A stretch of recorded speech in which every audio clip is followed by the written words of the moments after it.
Christian faith and fiction, inspirational reading suggestions, along with chats about the Christian faith. The following episode is an audio version of a video that I recorded for my YouTube channel, Christian Faith and Fiction.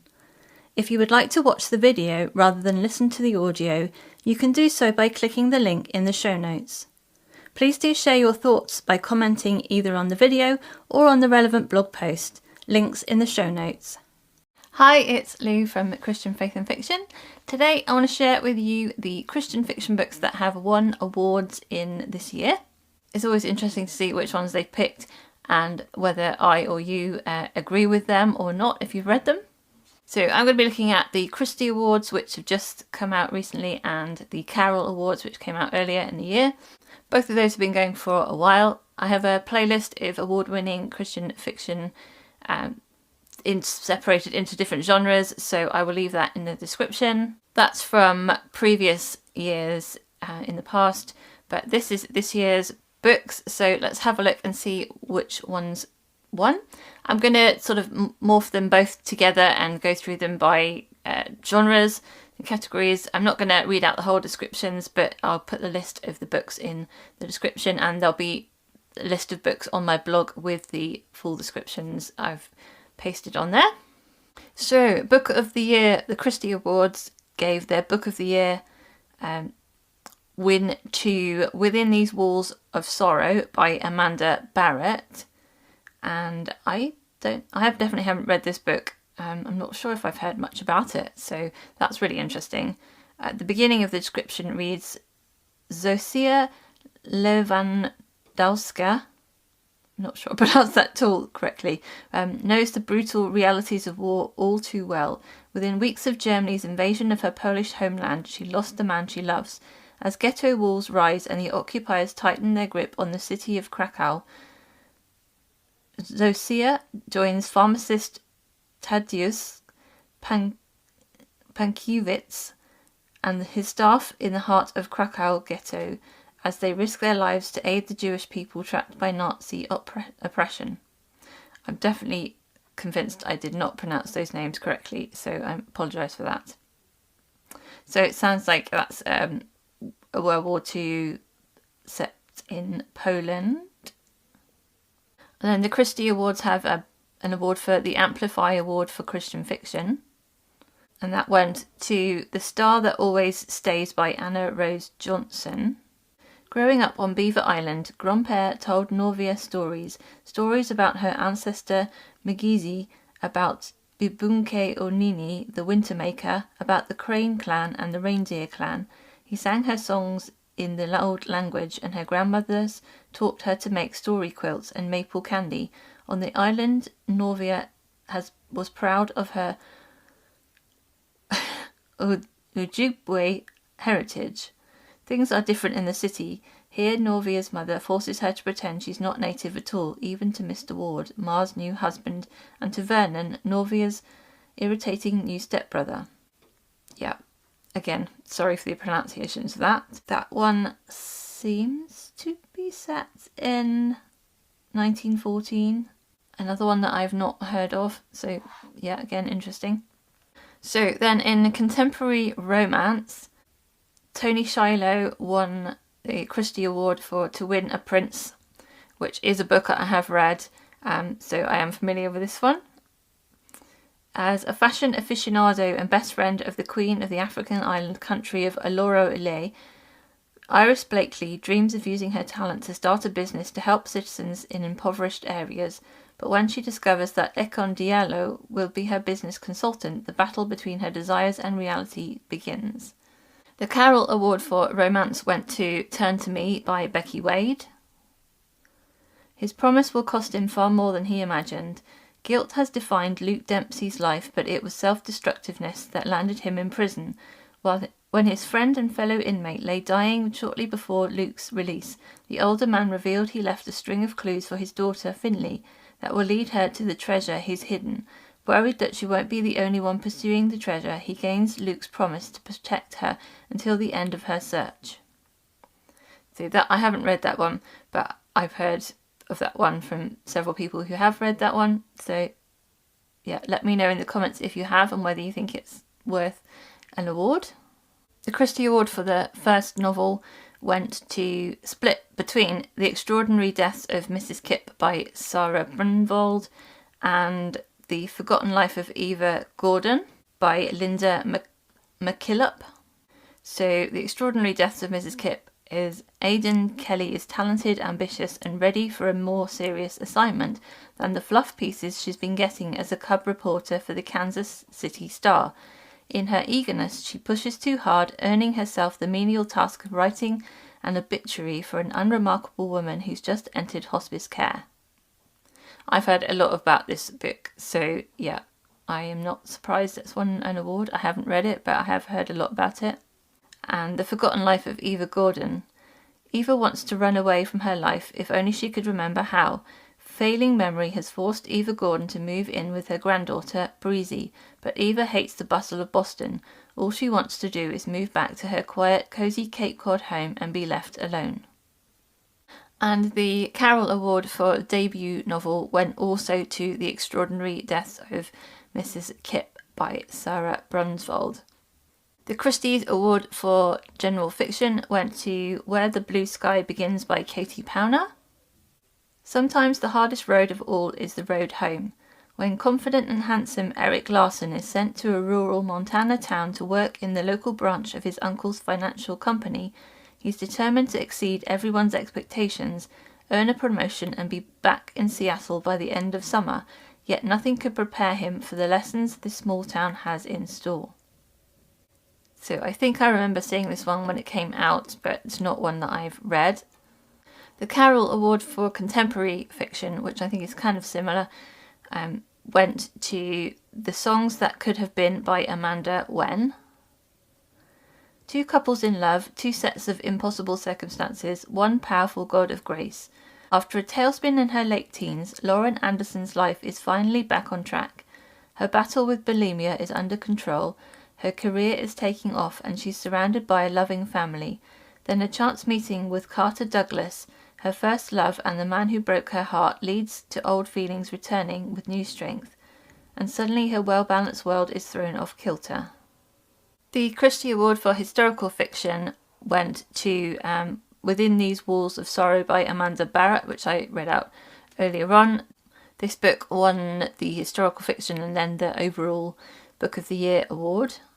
And the Carroll Award for this category, historical, went to The Lost Melody by Joanna Davidson Politano. When concert pianist Vivian Mordaunt's father dies, he leaves to her the care of an adult ward she knew nothing about. The woman is supposedly a patient at Hurstwell Asylum. The woman's portrait is shockingly familiar to Vivian, so when the asylum claims she was never a patient there, Vivian is compelled to discover what happened to the figure she remembers from childhood dreams. And in the category of historical romance, the Carroll Award went to Written on the Wind by Elizabeth Camden. He carries a dangerous secret, but can he survive long enough to expose it? Count Dmitry Sokolov has been charged with overseeing construction of the legendary Trans-Siberian Railway, but during this work he witnesses an appalling crime, the truth of which threatens the Russian monarchy. In an effort to silence him, the Tsar has stripped Dmitry of his title, his lands and his freedom. But Dmitry has one asset the Tsar knows nothing about, his deep and abiding friendship with Natalia Blackstone. And the Christie Award for Historical Romance went to The Rose and the Thistle by Laura Frantz, which actually was our book club pick for November. So we picked that one before we knew that they had won an award, so that was really cool. In 1715, Lady Blythe Headley's father is declared an enemy of the British Crown because of his Jacobite sympathies, forcing her to flee her home in northern England. Secreted to the tower of Wedderburn Castle in Scotland, Lady Blythe awaits who will ultimately be crowned king, but in a house with 7 sons and numerous servants, her presence soon becomes known. The winner of the Christie's Mystery Suspense Thriller Award went to Cold Light of Day by Elizabeth Goddard. Police Chief Autumn Long is fighting to keep her job in the quiet Alaska town of Shadow Gap when an unexpected string of criminal activity leaves her with a wounded officer, unexplained murders, and even an attack on her own father. Despite her mistrust of outsiders, she turns to Greer Brenner, a newcomer who seems to have the skills and training Autumn needs to face this threat to her community. And the Carroll Award for the same category went to Fallout by Carrie Stewart Parks. Samantha Williams' carefully crafted life is about to be demolished as thoroughly as her art classroom when a careening SUV smashes into the school. In the dusty farming community of La Crosse, Washington, art teacher Samantha Williams manages to save her students when an SUV crashes into the school. Her car isn't so lucky. Oddly, her purse containing her driver's license, credit cards and other identification is missing from the wreckage, forcing her to rely on the kindness of strangers. Never one to trust easily, Samantha is thrust into a world far different from her simple life of jigsaw puzzles, children's books and lectures at the library. And the Carroll Award for Romantic Suspense went to Word of Honor by Hallie Bridgman. FBI Special Agent Linda Cutler is investigating an eco-terrorist organization in the Alaskan wilderness when her partner is taken captive and murdered before her very eyes. The only person who can identify the key players, Linda, gets assigned to take part in a joint operation in Istanbul to take the organization down. The Carroll Award for the Best Novella went to While Mortals Sleep by Janier Trompt, and this is from the collection O Little Town. While World War II rages overseas, news reporter Eleanor Swears returns home to Maple View to face the repercussions of the death of her sister and her nightmare of Christmases past. But the home front isn't as far from the war as she thought. A bomb has landed in the middle of the US. Now Eleanor and her family friend Gideon Brown may have to choose between the scoop of a lifetime and the love of a lifetime. And in the short form category, the Christie Award went to Always a Lady by Christiane Hunter, and that's from the collection A Return to Hawthorne House. Despite the fact that her daughter is not cooperating, Caroline, Duchess of Riverton, is determined to ensure every one of her children marries someone they love as much as she loved their late father. William, the widowed Earl of Blackstone, is delighted to have his days of escorting daughters approaching an end. The last thing he expects is to find himself drawn to a woman who is just starting on such a journey. Are they each too set in their ways to grasp this chance to have a second love? The Carroll Award for a short novel went to Hunted in the Wilderness by Kelly Van Horn. Protecting the evidence means facing down assassins and an unforgiving wilderness. Framed for murder and corporate espionage, future aerotech company CEO Hayley Whitcomb flees in her plane with a camera full of evidence that could clear her name until she's shot out of the sky. Now trapped in North Cascades National Park, her survival in the wilderness depends on park ranger Ezra Dalton, yet escaping the wild will mean nothing if they can't outrun their merciless hunters.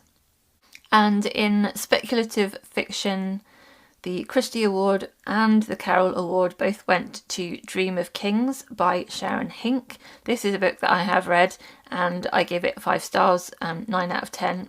And it is a sort of retelling of the Joseph story from Genesis. The future never sleeps. In the glacial nation of Norgard, Jolan, the dream teller, serves every seeker, whether peasant or high lord. Though she loves using her gift, she struggles to navigate the corrupt and dangerous court and the jealousies of the Gilderguard.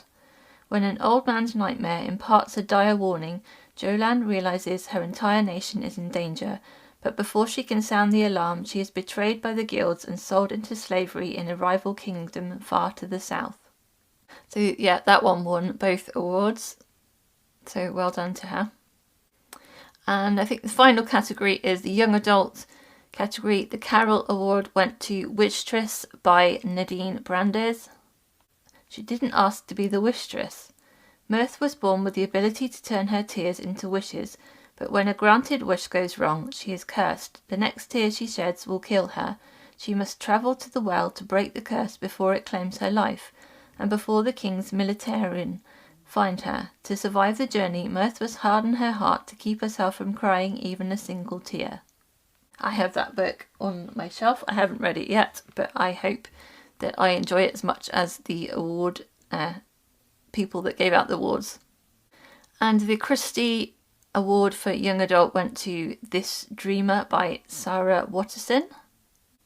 Evie grows restless observing mortals from the safety of her desk in the control room. When a friend offers to smuggle her by portal into the human world, she jumps at the opportunity. Secretly, though, she also hopes to observe Adan, the human dreamer, only a glimpse she promises herself. But trouble awaits after her captivating adventure and delayed return. Not only did she take an unsanctioned trip to the ground, but the boy, the dreamer, is missing. Worse still, her director believes she is to blame. So I'm not entirely sure what that one is about, but it sounds intriguing. Okay, those are the books that have won awards in the Carols and the Christies. I hope I haven't missed any out. I don't think I have. Let me know in the comments if you've read any of those books, if you think any of those books are worth reading, and if you would read any of those books in the future. Okay guys, I hope you're having a really great reading week and a great month, and I'll see you again soon. Until then, God bless. Bye. Thank you for listening to the Christian Faith and Fiction podcast. If you would like more information, you can click the link in the description. Don't forget to subscribe on your podcast app to make sure you catch the next episode.